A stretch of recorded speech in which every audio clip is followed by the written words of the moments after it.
오늘 오해 오신 모든 분들, 또 영상으로 예배드리는 모든 분들에게 하나님의 축복이 가득하시기를 축원합니다. 외국 사람들이 한국에 와서 공통적으로 하는 얘기가 일본하고 한국하고 좀 다르답니다. 일본은 좀 깍쟁이 스타일이 있다고 그래요. 그리고 중국은 좀 남문부리하다고 그래요. 그런데 한국에 오면 한국 사람들은 그렇게 친절하대요. 일단은 외국 사람을 차별하지 않는데요. 자국민처럼 따뜻하게 대해주고 어떤 외국인 여성은 울먹거리면서 얘기를 하더라고요. 자기가 지금 조금 어려워 보이는 상황 속에서 한국 사람이 무엇을 도와드릴까요? May I help you? 하면서 다가온 사람이 몇 사람이 된대요. 잠깐 사이에. 어떻게 이런 나라가 있을 수 있느냐. 자기가 조금 어려움에 처해졌다 느껴지면 한국 사람들은 그냥 지나치지 않고 무엇을 도와줄까요? 와서 물어봐 주는 것이 그 자체가 감격이라는 거예요. 그 자체가 감격이다. 그래서 한국으로 여행을 가야 한다. 그분들이 이제 한결같이 얘기를 합니다. 자, 오늘 우리가 이 로마서를 보게 되는데 이 로마서를 수신하는 로마 교회는 로마는 어떤 상황이었을까? 지금부터 약 한 2000년 전에 로마는 로마 국민의 5분의 1이 노예였습니다. 5명에 1명은 노예 신분이었어요. 그 노예는 주인에 따라서 행과 불행이 결정됩니다. 주인이 못됐으면 노예 생활이 아주 고달프고 힘들고, 주인이 좀 좋으면 노예 생활 할 만하고, 노예는 결정권, 생사권, 소유권이 없습니다. 전부 주인이 다 합니다. 노예는 항상 주인을 섬겨야 되고, 주인은 항상 노예의 섬김을 받는 위치에 있었습니다. 여러분, 이렇게 5분의 1이 노예인 로마에 기독교가 어떻게 들어가게 됐을까요? 사도행전 2장 10절에 보면 오순절 성령 강림 사건 때 그곳에 왔던 로마로부터 온 분들이 계셨어요. 그때 이제 베드로가 하나님의 큰 일을 말할 때 그때 복음을 듣고 믿음을 갖고 로마로 돌아간 사람들이 전도를 해서 이제 로마 교회가 탄생이 된 거예요. 전해 내려온 얘기하면 AD 42년경에 베드로 사도가 로마에 가서 복음을 전했다라는 얘기가 전해 내려옵니다.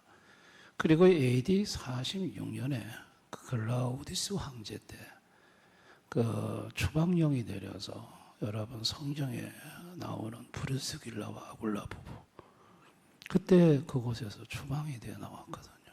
그러고 보면 로마에 이미 교회의 형태가 갖추어져 있었다라는 걸 알 수가 있고, AD 61년에서 63년경에 바울 사도가 죄수의 몸으로 로마로 갑니다. 그리고 거기서 바울 사도는 전도를 하는데 귀족층들, 그리고 상당히 높은 지위에 있는 군인들, 만나는 사람들에게 복음을 전해서 그들 중에 예수를 믿는 사람들이 많아졌습니다. 그래서 AD 81년, 96년에 도미티안 황제 때 이 기독교인들을 박해할 때 그때 로마의 귀족들이 처형이 됐습니다. 그 황제의 사촌이 집정관 플라비우스 클레멘스가 이 황제의 사촌입니다. 로마의 집정관입니다. 그때 도미티안 황제 때 같이 처형이 됐거든요. 이걸 보면 로마 교회 안에 굉장히 높은 상류층들이 교회 안에 들어와 있었다는 것을 우리는 알 수 있습니다.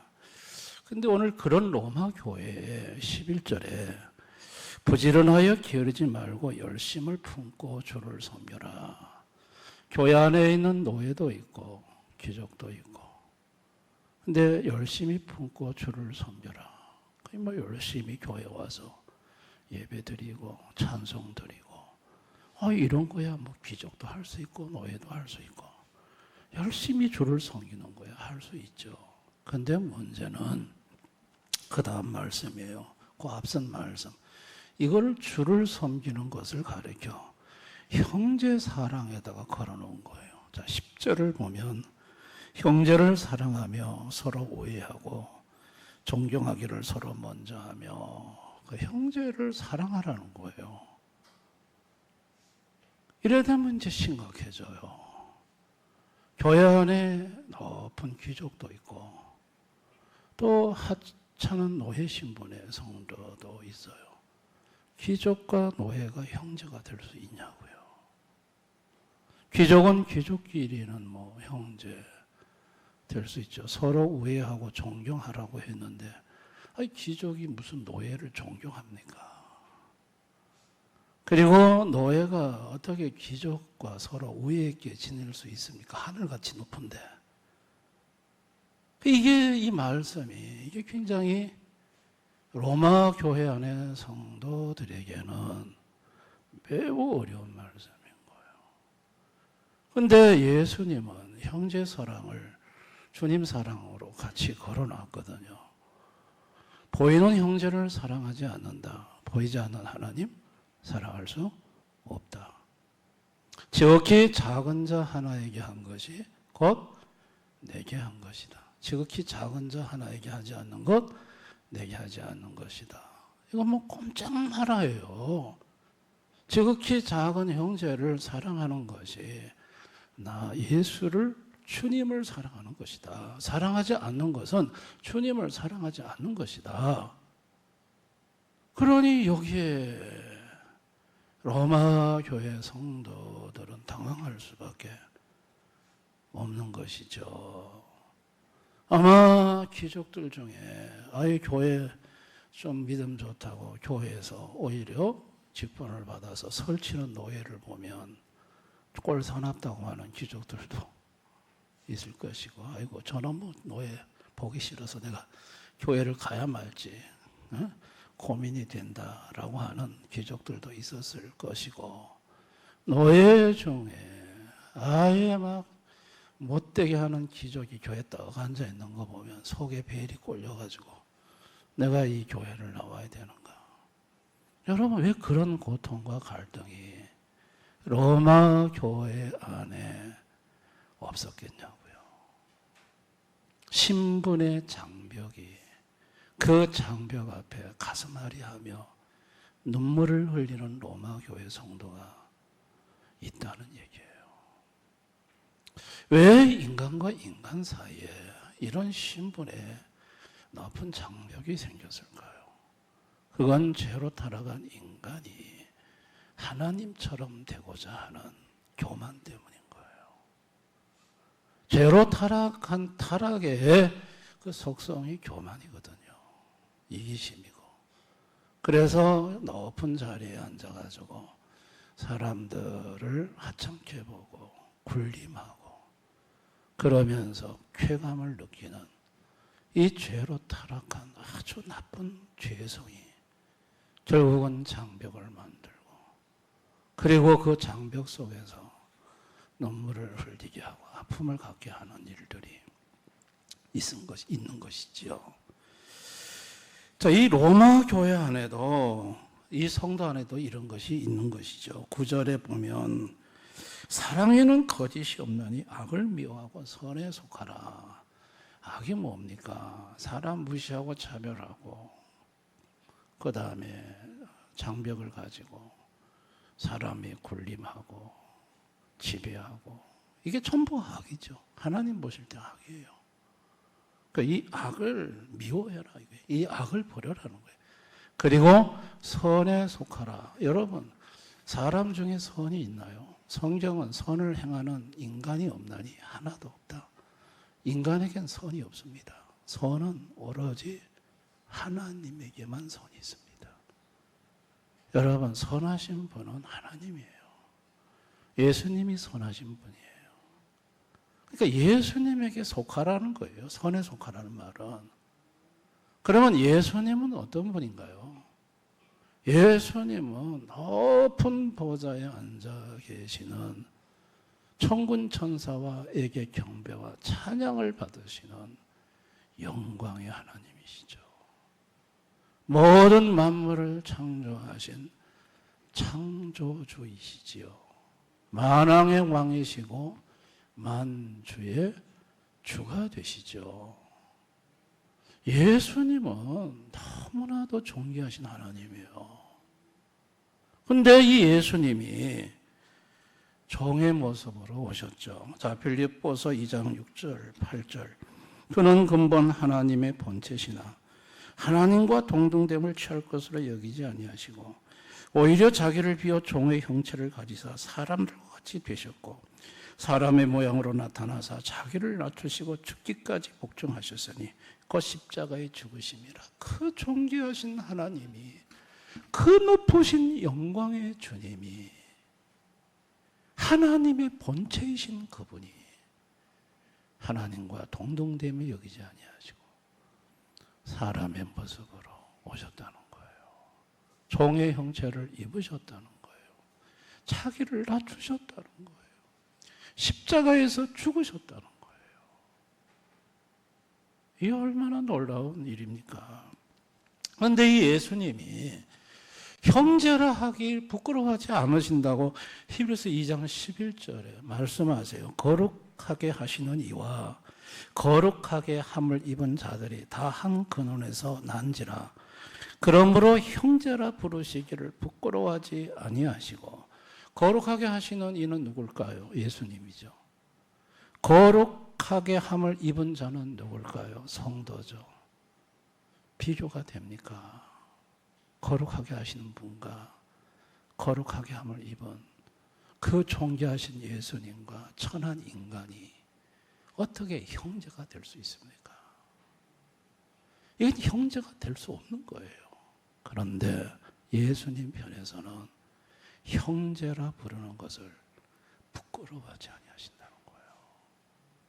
야, 이건 참 놀라운 예수님의 모습이에요. 부끄러워하지 않는다. 형제라고 부르신다는 거예요. 그런데 이런 예수님과는 정반대의 길을 가는 인간들이 있었어요. 여러분, 그 인간들이 이제 바리새인, 서기관, 사두개인인데 그런 인간의 얘기는 조금 뒤에 하기로 하고, 예수님은 그렇게 낮아지신 다음에 제자들의 발을 씻겨요. 허리에 수건을 드리고 그리고 또 대야에 물을 떠서 친히 냄새나는 제자들의 발을 다 씻겨주시죠. 그리고 닦아주세요. 그리고 요한복음 13장 13절 15절. 너희가 나를 선생이라 또는 주라 하니 너희 말이 옳도다. 내가 그러하다. 내가 주와 또는 선생이 되어 너희 발을 씻었으니 너희도 서로 발을 씻어주는 것이 옳으니라. 내가 너희에게 행한 것 같이 너희도 행하게 하라여 본을 보였노라. 주가 되고 주님이시고 선생이신 그분이 너희 발을 씻겼다. 그러니까 너희도 서로 발을 씻기는 것이 당연한 거다. 그렇게 이제 말씀을 하셨어요.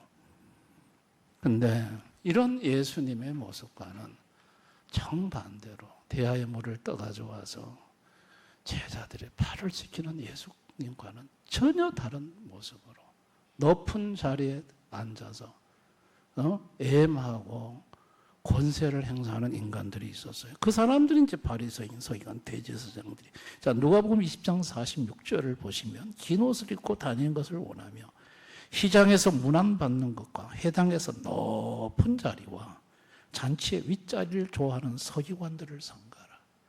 그러니까 이런 사람들은 막 높은 자리에 앉아가지고 윗자리에 앉아가지고 사람들한테 인사받고 문안받고 이런 걸 좋아한다는 거예요. 그리고 자기하고 같은 급이 아니면 상종 안 해요. 저 죄인들, 저 세리들, 저 창기들, 더러운 인간들 상종을 안 해요. 그러면서 예수님과 예수님 제자들도 갈릴리 나사렛 그 무식한 어부 출신들 상종 안 했습니다.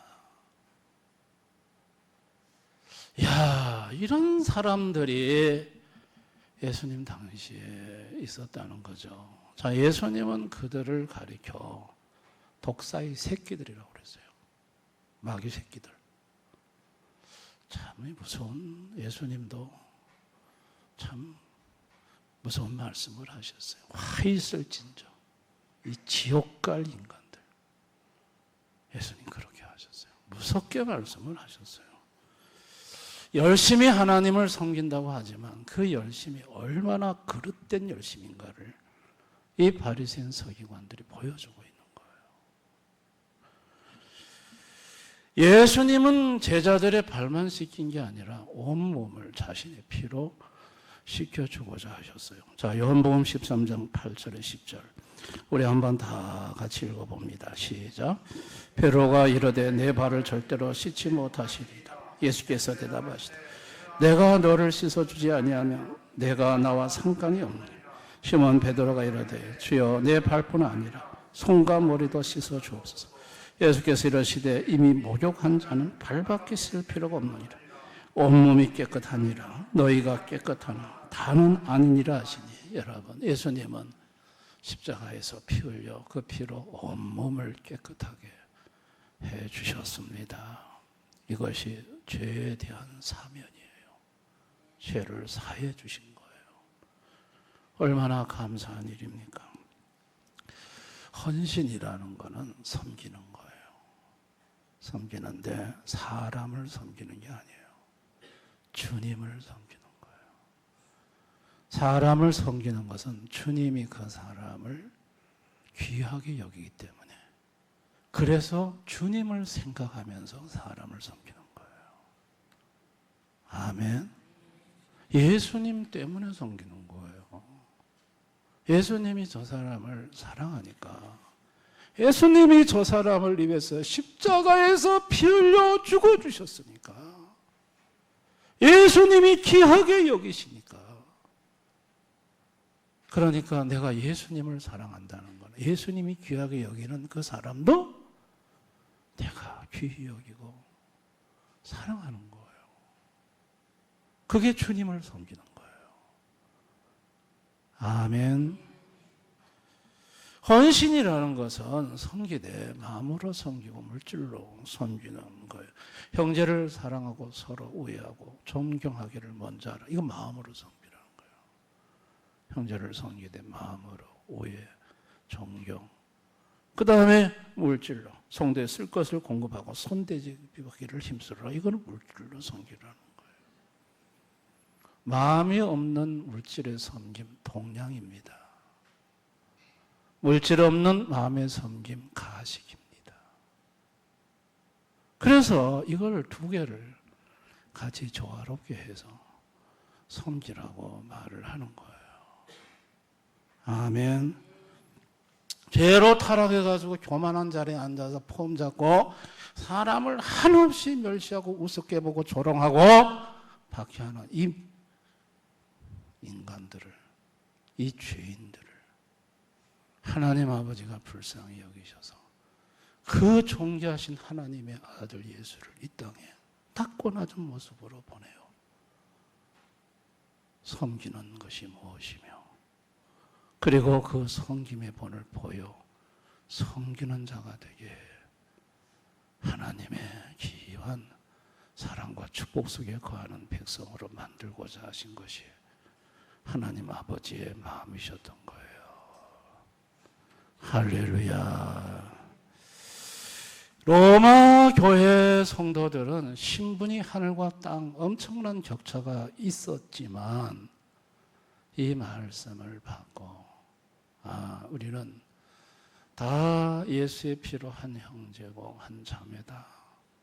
그래서 귀족과 노예가 하나가 되어 서로 존경하고 우애 있고 서로 돕고 서로 섬기는 일을 로마 교회가 그 어려운 신분의 장벽을 예수의 은혜로 넘어서서 해나갔습니다.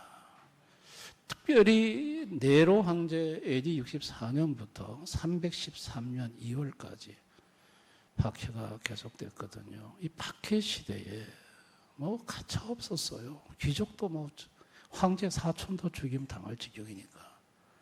이런 상황 속에서 성도들은 서로 품고 안아주고 도망해 온 성도들 숙식을 제공하고 대접하고 그렇게 하면서 서로 섬기고 하나 되어 그 박해 시기를 넘겨갔고 드디어 313년 2월에 밀라노 칙령이 콘스탄티누스 황제가 발표함으로 기독교의 박해는 끝이 되었고 로마는 기독교 국가로 바뀌었습니다.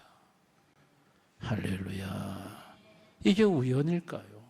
이게 우연일까요? 교회 안에서 성도들이 열심히 부지런히 주님을 섬긴 결과인 거예요. 그 주님을 섬겼다는 것이 단순히 예배만 드린 게 아니고 신분의 엄청난 격차가 있음에도 불구하고 주님을 생각하며 서로 사랑하고 섬긴 결과인 거예요. 할렐루야.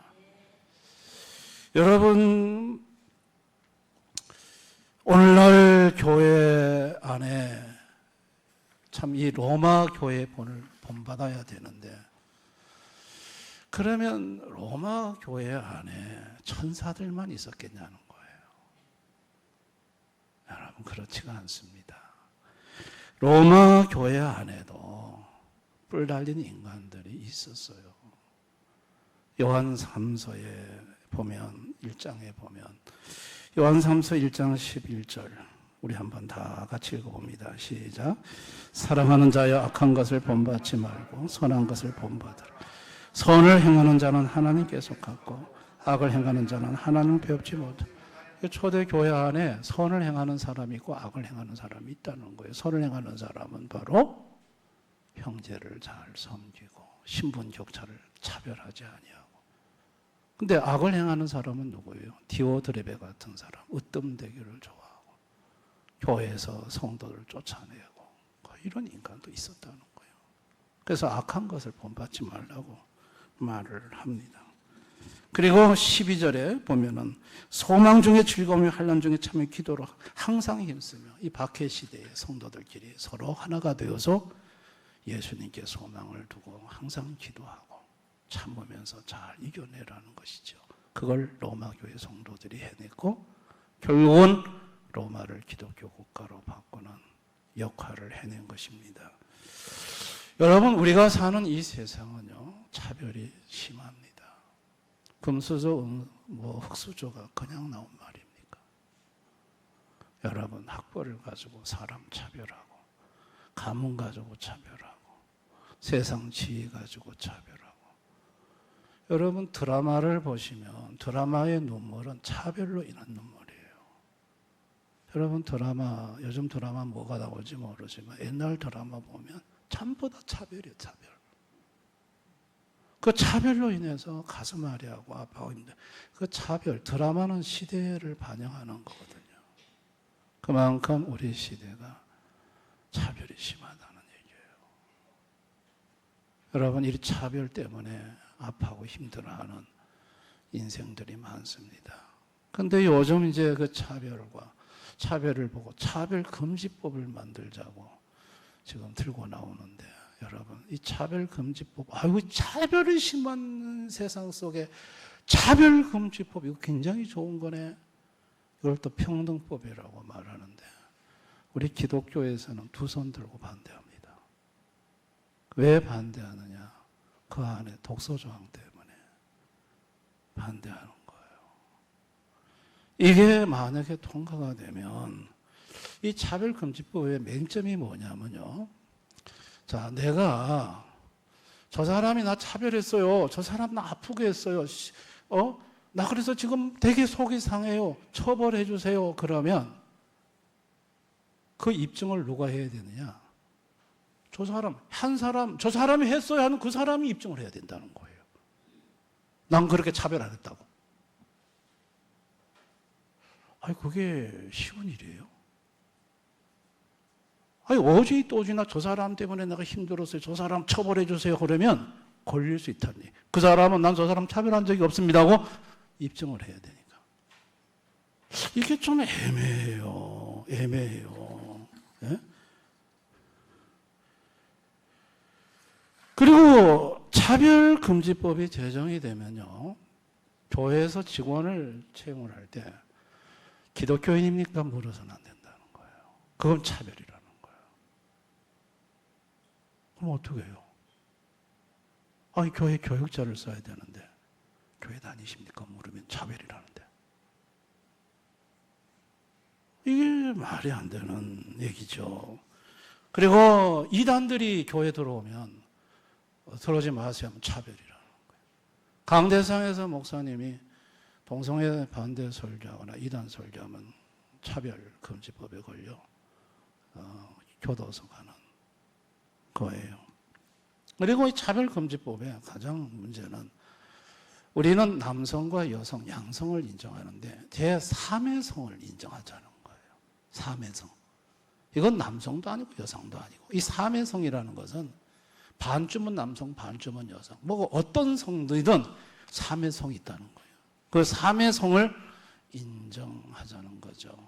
그래서 핀란드 같은 나라에는 나는 올해 들어서 나는 아무리 생각해도 남자인데 여성 같아요. 나 여성으로 성을 바꿔주세요 하면 바꿔준다는 거예요. 여성으로. 그리고 좀 있다가 아니 나는 남성 같은데 하고 남성도 바꿔주세요 하면 또 남성으로 바꿔준다는 거예요. 핀란드가 그래. 그래가지고 하도 자주 바꾸는 사람들이 있어서 1년에 한 번만 바꾸기로 그래 법을 제정했다고 합니다. 핀란드의 현실이에요. 왜 문제는 뭘까요? 남성이 여성 목욕탕에 들어갔어요. 나는 여성이라는 거예요. 난 제3의 성이라는 거예요. 그런데 막지를 못했다는 거예요. 막으면 차별금지법에 걸리니까. 이게 실제 있었던 일이에요. 여성들이 막 소리치고 난리가 났죠. 그 다음에 남자 재수가 여성 교도소의 자회를 수감해달라고 한 거예요. 나는 여성이라, 난 남성이 아니라는 거예요. 그래가지고 여성 교도소에 수감했는데 여러 명의 여재수를 성폭행하고 임신까지 4사람이나 임신을 시켜놨어요. 아니 이거를 하자는 거예요. 이걸 합법화시, 이걸 법으로 통과하자는 거예요. 이게 차별금지법이 갖고 있는 독소조항이에요.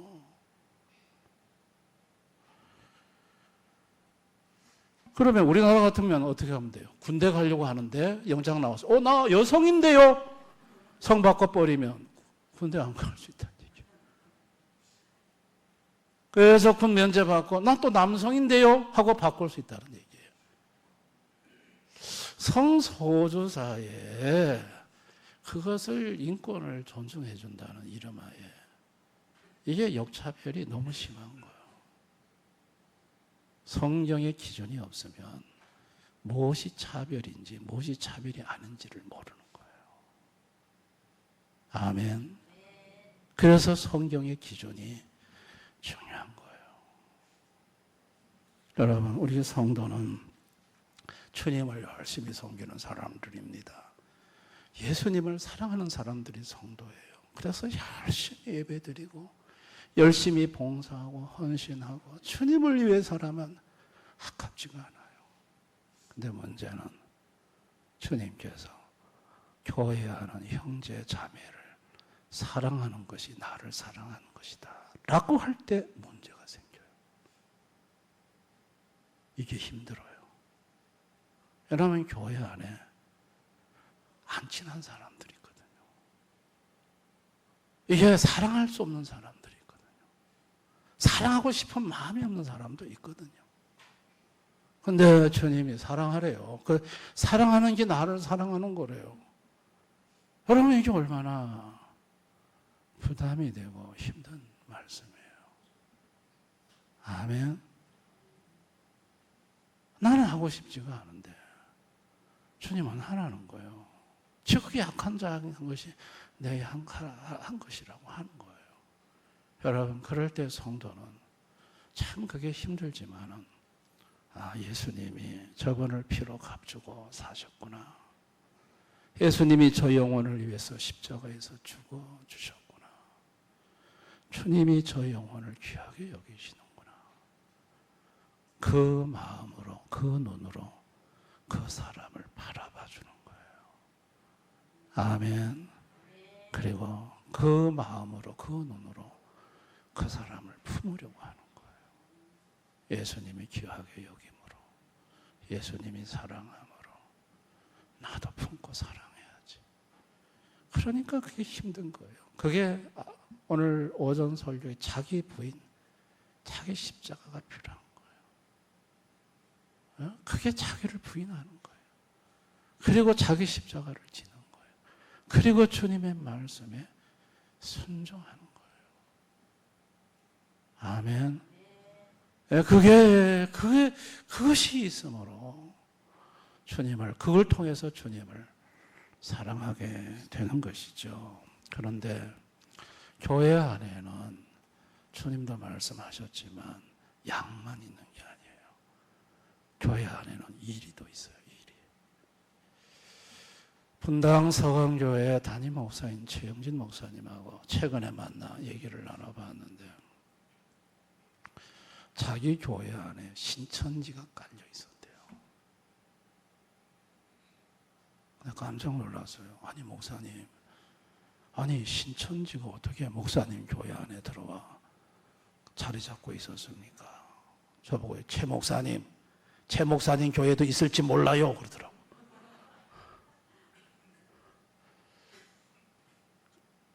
그들이 세가족으로 등록을 한대요. 근데 이 교회만 등록하는 게 아니고 여러 교회를 동시다발 등록을 한답니다. 그러면 교회에서 막 생활에 오셨다. 그러면은 이제 이 교회 한 몇 주 나가고 저 교회 몇 주 나가고 이래 나가준대요. 그래서 이제 교회에 와서 이제 나중에 집사 지분도 받고 시간이 지나서 자기 정체를 숨기고 그렇게 숨어 깔려 있다는 거예요. 그러다가 어느 기점이 되면 동시에 일어난대요. 그래서 자기 교회에 그 일이 있어가지고 신천지가 그렇게 들어와서 교인들 사이에 깔려 있다가 그렇게 들고 일어나서 아주 그거 정리하는데 아주 애를 먹었다고 하더라고요. 여러분, 우리가 형제를 사랑하지만 이렇게 들어온 이리떼를 사랑하는 건 아니에요. 아멘. 성도들을 잡아먹고 물어뜯고 영혼을 멸망시키려고 하는 이 이단의 세력들이 들어와서 자기 정체를 숨기고 있고 그렇게 하다가 결정적인 순간에 발톱을 드러내고 일어나는 것. 여러분, 이런 사람들에게는 냉정해야 될 줄을 믿습니다. 주님이 그런 사람까지 무슨 이리떼를 가지고 형제를 사랑하라는 말씀이 아니에요. 여러분, 교회 생활을 하다 보면 여러분은 때로는 정말 품었는데 그 사람 때문에 아픔을 겪는 분이 많아요. 분별하셔야 됩니다. 이 사람이 원래 상처가 많아서 살아온 인생 과정이 험악해서 그래서 이분이 마음이 이렇게 예민하시는구나. 그런 분들의 특징은 예수님 사랑해요. 예수님 사랑하고 예수님 사랑하지만 자기 성깔대로 안 돼. 좀 건드리면 막 팍팍 그냥 튀나와. 여러분, 그런 사람들은 그 사람의 인생 여정이 많이 힘들고 어려워. 그게 나오는 상처기 때문에. 그것 때문에 힘들더라도 예수님 생각하고 여러분이 안아주시고 품어주셨으면 합니다. 아멘. 우리 교회에서 품어주지 않으면 그 사람은 다른 교회 가도 또 그래요. 그럼 그 교회에서도 품어주지 않아요. 그러면 평생을 또 돌아다녀야 돼. 그런데 어느 교회든 한 교회가 그런 사람을 품어주면 그 사람은 그 교회에 머물 수가 있어요. 아멘. 근데 그 일을 당하는 분은 힘들어요. 근데 주님이 아세요. 네가 나를 생각함으로 그 뿔 달린 염소 한 마리를 네가 품고 있구나. 그래, 네가 고맙다. 그래, 네가 품어주는구나. 주님이 귀하게 보시는 줄을 믿습니다. 누가복음 22장 27절 말씀 우리 한번 다 같이 읽어봅니다. 시작. 앉아서 먹는 자가 크냐 섬기는 자가 크냐. 앉아서 먹는 자가 아니야. 그러나 나는 섬기는 자로 너희 중에 있노라. 이게 참 놀라운 비밀이에요. 여러분, 섬기는 자 중에 예수님이 계신데요. 그래서 섬기다가 보면 주님을 만나요. 섬기는 자 중에 예수님이 계시기 때문에 어떤 사람을 막 섬기느라 소가리하고 힘들어 때로는 펑펑 울며 기도하며 섬겨나갈 때 예수님은 제가 나를 섬기는구나 그러면서 그 섬김 중에 계시는 예수 그리스도를 만납니다. 할렐루야. 저는 똥뚜간에서 똥 푸다가 주님을 만났습니다. 냄새나고 더러운 곳에 주님이 이 똥보다 더 더러운 것이 네 마음이다 그러셔서 내가 깜짝 놀랐고 눈물 펑펑 쏟았어요. 섬기는 곳이 그것이 어디라도 예수님이 그곳에 계신다는 걸 믿으시기를 바랍니다. 저와 여러분 악을 본받지 않기로 결단해야 됩니다. 교만해져서 사람 차별하고 사람 무시하고 이런 거 하지 말랍니다. 야고보서 2장 1절 5절 우리 한번 다 같이 한번 읽어봅니다. 시작. 내 형제들아 영광의 주 곧 우리 주 예수 그리스도에 대한 믿음을 너희가 가졌으니 사람을 차별하여 대하지 말. 만일 너희 회당에 금가락지를 끼고 아름다운 옷을 입은 사람이 들어오고 또 남난 옷을 입은 가난한 사람이 들어올 때 너희가 아름다운 옷을 입은 자를 눈여겨보고 말하되 여기 좋은 자리에 앉소서 하고 또 가난한 자에게 말하되 너는 거기 서 있든지 클릭해서 다 같이 시작. 또 가난한 자에게 말하되 너는 거기 서 있든지 내 발등상 아래 앉으라 하며 너희끼리 서로 차별하며 악한 생각으로 판단한 자가 된 것이니 내 사랑하는 형제들아 들을지다. 하나님이 세상에서 가난한 자를 택하사 믿음에 부여하게 하시고 또 자기를 사랑하는 자들에게 약속하신 날을 상속으로 받게 하지 않으니 절대 교회 안에 들어오는 사람들 외모 보고 차별하지 말라는 거예요.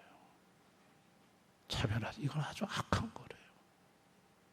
그래서 교회 안에 여러분 들어오시는 분들 중에 우리 교회에 참으로 힘들고 어려운 조금 뭔가 부족한 듯한 그런 분들을 하나님이 보내주실 때는 여러분들이 귀하게 맞아 주셨으면 좋겠어요. 아멘. 그런 분들을 더 안아주시고 품어주시고. 그래서 우리 교회 여기 장로님들, 권사님들, 안수집사님들은 그런 분들에게 교회 주일날 오면 꼭 먼저 가서 인사 좀 나눠주시기 바라요. 오셨나 그러고 환영한다 그러고 커피도 한 잔 뽑아서 그 사람들한테 먼저 좀 갖다 드리고. 아멘. 우리 권사님들 꼭 그래 주시기를 바랍니다. 이 목사가 해야 되지만 저는 시간이 없어요. 돌아서만 설교 준비해야 돼요. 새벽 설교 끝나면 주일 오전 설교가 계속 생각해요. 오전 설교 끝나면 오후 설교 계속 앉아 생각해요. 이 설교를 원고 거의 안 보고 이렇게 와서 하는 거는 계속 설교를 생각하기 때문에 와서 원고에 매이지 않고 하는 거예요. 시간에 여유가 없어요. 그래서 여기 방 안에 앉아가지고 계속 앉으면 설교만 생각하고 앉아있는 거예요. 우리 권사님들이 해주셔야 돼요. 장로님들이 해주셔야 돼요. 아멘. 저는 청년 때, 평신도 때 되게 서운했어요. 교회 장로님 권사님들이 저는 뭐 집안에 믿음의 집안도 아니고 뭐 장로님 권사님 관심이 없어요. 근데 장로님 자제분들 오면 막 아이고 잘했었나 그게 시험이 되더라니까. 아멘. 그러니까 우리 장로님 권사님들 안수집사님들은 무조건 교회 처음 오시고 남노하시고 힘들시고 이러면 주일날 먼저 가셔서 환영해 주시고 관심 가져주시고 사랑해 주시고 그게 주님을 섬기는 줄을 믿습니다. 주님이 기뻐하시는 줄 믿습니다. 그래서 우리 교회는 그런 분들이 오셔서 행복하고 마음 따뜻함을 느꼈으면 좋겠다 싶어요. 우리 대연의 모든 성도님들 되실 수 있기를, 또 이여전도회가 되실 수 있기를 주님의 이름으로 축원합니다. 우리 오늘 이 말씀을 생각하면서 한번 기도하기를 원합니다. 나는 예배 드리는 것 열심히 하는데 형제를 사랑하고 존중하고 위에 있게 지내고 그리고 쓸 것을 공급하고 내가 믿음의 형제들과의 관계성 속에서는 어떤지, 주님은 형제를 사랑하고 섬기는 것이 나를 사랑하고 섬기는 거라고 분명히 말하고 있는데 내가 이 부분의 섬김을 놓치고 있지는 않은지, 내가 지금도 내가 참 품지 못한 사람이 있지는 않은지, 우리 교회에 힘들고 어려운 성도들을 보내주시는데 우리가 그들을 얼마나 사랑으로 품었는지 한번 자신을 돌아보며 우리가 주님 앞에 고백할 바를 고백하고 기도할 바를 기도했으면 좋겠습니다. 다 같이 한번 통성으로 간절히 기도하겠습니다. 감사를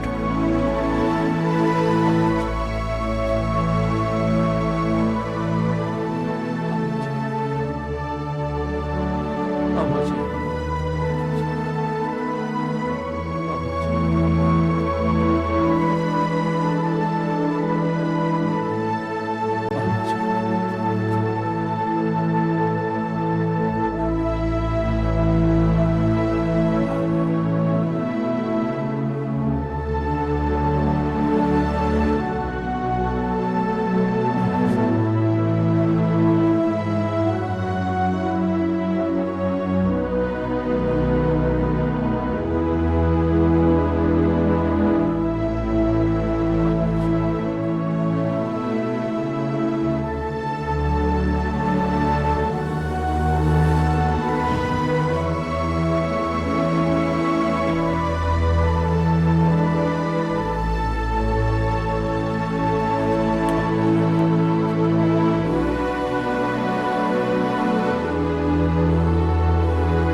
작은 자의 모습의 하나로 이 교회에 들어오셔서 앉아 계시는 예수님의 모습을 우리가 보지 못하고 오늘까지 살아오진 않았는지 한번 우리 자신을 돌아보기를 원합니다.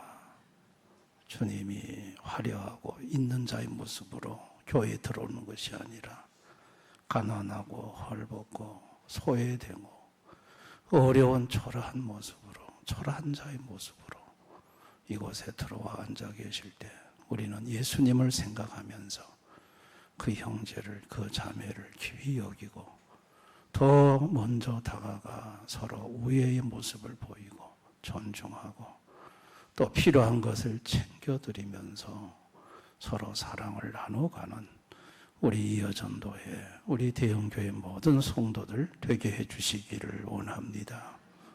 인생 살아오면서 너무나도 힘들고 혹독한 인생길 걸어와 이제 남은 것은 악밖에 남아있지 아니하고 화밖에 남아있지 않은 성도들이 있습니다. 예수님은 사랑하나 그 마음에 그것이 사라지지 않아 힘겨워하는 성도들, 우리 대형교회 성도들이 품어주고 안아줄 수 있도록 도와주시기를 원합니다. 아버지, 이단들이 발붙이지 못하게 막아 주옵소서. 이단의 정체가 교회 안에 숨어들지 못하게 하시고 그것들이 숨어 있다면 그 정체를 밝히 드러내 보여주시기를 원합니다. 우리 이여전도에 축복해 주시기 원하고 예수님 이름